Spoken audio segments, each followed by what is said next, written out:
By show of hands this morning, how many people here play an instrument? Raise your hand. Okay, a few, not everyone, not a lot. Well, it turns out to be this morning, and for all of our lives, we've all been playing an instrument. We're all right now playing the greatest instrument God has ever created, and that is the instrument of the heart. What a beautiful beat, what a beautiful sound the heart makes. If you ever just take a moment to listen to your heart, you have to say to yourself, there is no better song than the sound that my beating heart makes. It is said by the time you get to be 75 years old, your heart would have beat 3 billion times. On average, our heart beats 72 times a minute. That means our heart beats once a second, and there are 12 seconds in every minute in which a heart would have beat twice. Now, when you hear someone referring to someone who has passed, and they might say, that person was here 1 minute and gone the next minute, that's a pretty generous expansion of time. The truth of the matter is this. Since the heart beats 72 times a minute, once every second, and 12 seconds out of a minute, it beats twice. What we should be able to say is that person was here 1 second and gone within the same second. How quickly life can change. And that's the key point of today's gospel reading. Let's take a look at the scriptural citing for today's gospel because it's very important. Now, the text I just read comes out of the 4th chapter of Luke, verses 21 to 30. It is only 10 verses. But in those 10 verses, which is a dialogue between Jesus and the listening crowd, some disciples, some neophytes, all Jewish, in those 10 verses, everything changes for Jesus. It starts off really good in his life, and then it turns sour. Now let's look at some scriptural text reference to back up what I just said about these 10 verses. Let's take a look at verse 21 and 22, 4th chapter Luke. It says, Jesus began speaking in the synagogue, saying, today the scripture passage is fulfilled in your hearing. And all spoke highly of him and were amazed at the gracious words that came from his mouth. You see that word synagogue? Now, the word synagogue is a Jewish word which means assembly. Church is an assembly. So the synagogue was the Jewish church. And then that Jewish church were Jews because that was their church, their place to worship. Jesus Christ himself, also a Jew. So the people were able to understand totally what Jesus was talking about. They were excited about what he was saying. That's why it says they were amazed at the gracious words that came from his mouth. Now, every one of us, whenever we're somewhere, we always like to leave on a high note. When you retire from work, you want to leave on a high note. When you're having a conversation with someone, you want to leave on a high note. And that very point right there, the end of verse 22, Jesus should have said, oh, everything's going really good. I'm going to get right now. Bye, everyone. I'm done. Everyone's happy. I'm happy. You're happy. I'm gone. But Jesus, he didn't make a mistake. Because there were things he wanted to say and things he wanted people to hear. So he continues to stand there. He continues to have a conversation. He's talking about those who are going to be saved, those who are not going to be saved. And when the people hear about who's not going to be saved, they become angry. And look what happens by the time we get to the end of these 10 verses. Let's take a look at verse 28 to 30. 28, 29, 30, again in the 4th chapter of Luke. When the people in the synagogue heard this, the talk of Jesus Christ saying some are going to be saved and aren't going to be saved, they were all filled with fury. Not just one, not just two, but everyone was filled with fury. And look at what happens in their anger. They rose up. They drove him, Jesus, out of the town. They led him to the brow of the hill on which their town had been built. And this is powerful, to hurl him down headlong. You see that? In 10 verses, Jesus goes from being canonized to being condemned. And as I said already, this is a conversation that is occurring here. So I timed it. I spent some time this week timing how long in conversation, using normal, typical conversation tempo. How long did it take Jesus to get from verse 21 to verse 30, those 10 verses, when everything turns upside down for Jesus Christ?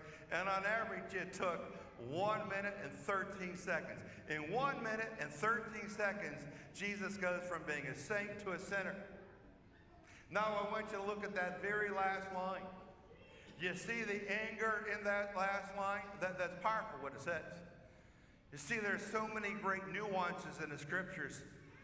And if we read scripture too fast, we just fly by the nuance. But that's powerful. Say, look at it. They took him to the brow of the hill on which your town had been built. And there it is, to hurl him down headlong. You see, if they're going to throw him off the brow of the hill on which a town had been built, somewhat of a cliff. If you fall off of a cliff, feet first, there's an excellent chance you could survive. It depends how the distance you're going to fall. But if you land feet first, you might land softly on your feet. You got a chance for survival. They did not want Jesus to survive, did they? Look what they did. They intended to hurl him down headlong. They wanted to turn him upside down so that he would land on his head. You land on your head going a distance of 10 feet, 15 feet or greater, survival becomes impossible. And they didn't want Jesus to survive. That's how angry they were. By the time he gets to verse 30, these people are furious, and it's backed up by wanting to throw him off that cliff headlong, not feet first. How life changes. Some years ago when I was a pastor down at St. Shreve's Parish in Uniontown, the deans had a meeting within Bishop Bosco. Our meeting ended about 8 o'clock, and we're sitting around a round table, and we're just having conversation, and we're talking and telling jokes and telling stories and having a great time. I left that meeting about 10:30 at night. It was a rainy night outside. It was dark outside. One of those difficult driving dark days in the rain. I'm headed back to Uniontown about 10:30.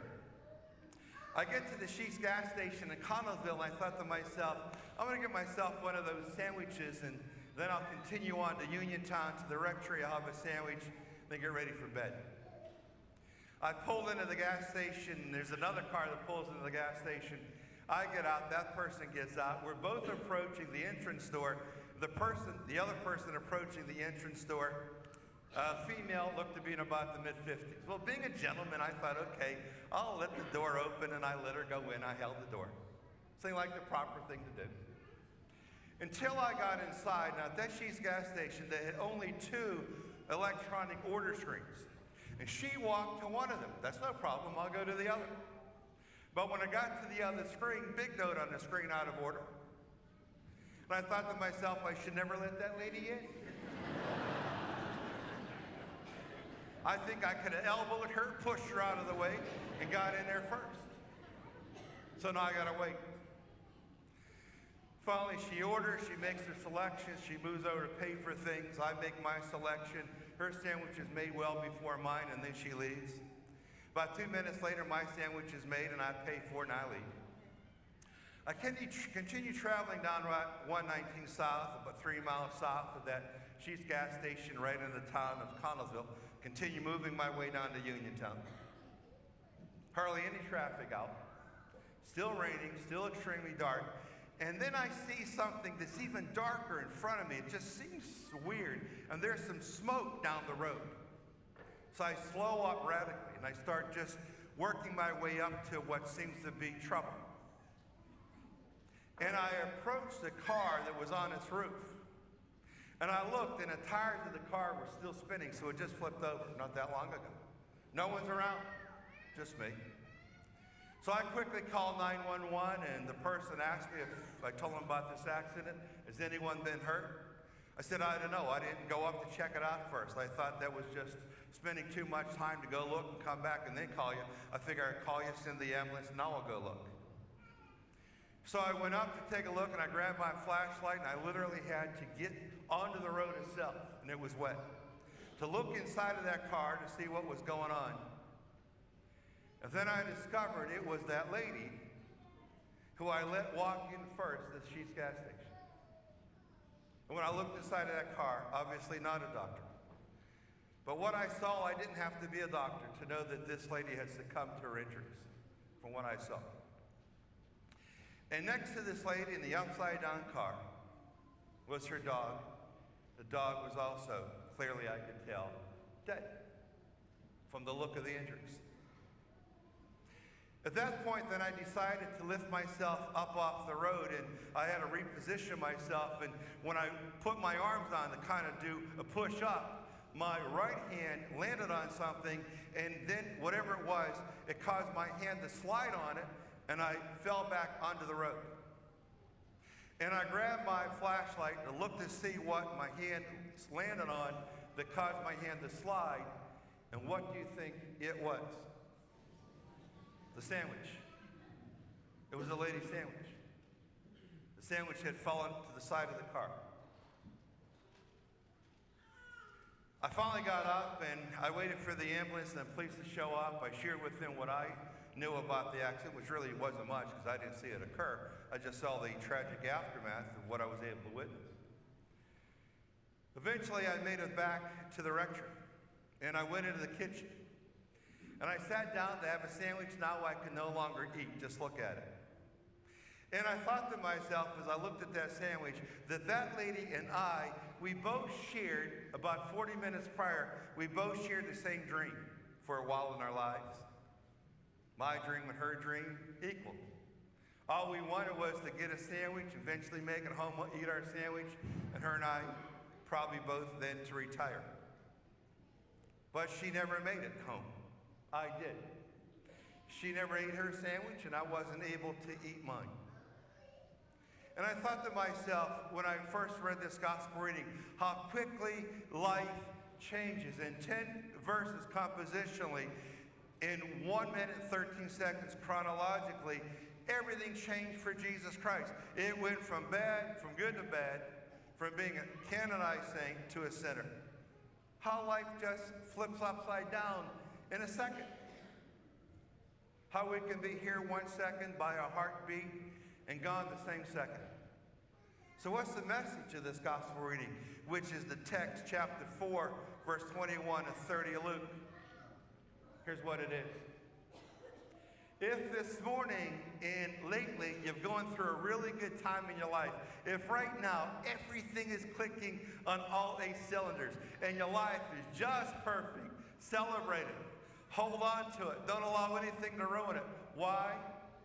Because if you're going through right now a great time in your life, you want to celebrate it and soak it for everything it is worth, because it is not going to last. It's going to change. And when it does change, it's going to change quickly, that fast. Everything will be turned upside down, and then you'll be thrown off of the cliff headlong. If right now you're going through a difficult time in your life, if this is one of the more darker moments of your life, and you're saying to yourself, waking up in the morning is a problem. Traveling through the course of a day causes a lot of pain and ache. And you're saying to yourself, whether it be a sunny day or a cloudy day or a rainy day, every day of my life there's a cloud over my head, and just surviving is greatly difficult. And if that's what's going on in your life right now, and you're saying to yourself, how do I continue on without falling into depression and despair and everything that sometimes becomes a residual of depression and despair? How do I continue on in the middle of my darkness? The answer is this. By chapter 4, Matthew, verse 21 to 30, that nothing lasts forever. Things change quickly. And if you're going through a hard time in your life, that too will end. You might say to yourself, I've been going through a lot of tough stuff, and it seems like it's lasting forever. That could very well be true. But to travel through good versus traveling through bad, the good always seems to go by much quicker. That's why summertime seems a lot shorter than 3 months, and wintertime so much longer. But they're equally the same. You want to hold on to the cross, right there. Jesus Christ on the cross teaches us the Holy Week experience, from Crucifixion Friday, when Jesus takes his last breath, and there's darkness over the whole world. But what happens on Easter Sunday? He resurrects. The pain ends. He has victory over death. And that's what happens in our life. That gal never enjoyed her sandwich, and my hand slid on it. I never enjoyed mine. But I was able to wake up the next day to have it at another moment. In those 10 verses, Jesus' life changes quickly. Our heart beats so beautifully, what a great sound that makes. But for all of us, when we take our last breath, we will be here 1 second and gone the same second. If right now is a great time in your life, celebrate it, enjoy it, because it isn't going to last. Hopefully it lasts a bit longer. If right now you're going through a very difficult, dark time, hold on. Have hope in the cross, because even difficult times, although they seem long, they don't last forever. How quickly. In Luke 4:21-30, we can learn that how quickly life changes.